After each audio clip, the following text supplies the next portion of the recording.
Manchester United premier লিগের ইতিহাসে সবচেয়ে বেশি টাইটেল জয়ী ক্লাব। গত এক যুগ ধরে তারা জিততে পারেনি একটিও প্রিমিয়ার লিগ ট্রফি। এই 12 বছরে কোচের পালাবদল হয়েছে অনেকবার, কিন্তু খরা কাটেনি কাঙ্ক্ষিত ট্রফির। যদিও ম্যান ইউ এর বর্তমান কোচ রুবেন অ্যামোরিম মৌসুমের শুরুতে বলেছিলেন, এই মৌসুমে আমরা এক নতুন ম্যান ইউকে দেখতে পাবো।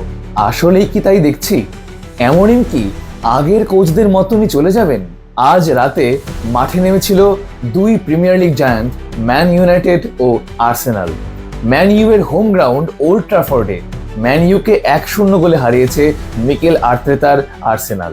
ম্যাচের একমাত্র গোলটি আসে 13 মিনিটে আর্সেনালের লেফট ব্যাক ক্যালাফিওরির হেড থেকে।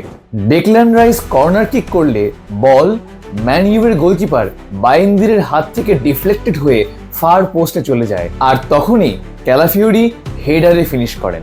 ম্যাচের প্রথম দিকে আর্সেনাল লিড নিলেও বাকি সময় জুড়ে আধিপত্য বজায় রেখেছে ম্যান ইউনাইটেড।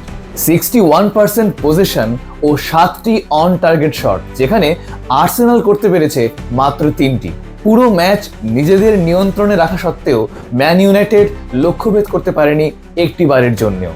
অপরদিকে আর্সেনাল খেলাকে হোল্ড করে কৃতিত্বের পরিচয় দিয়েছে।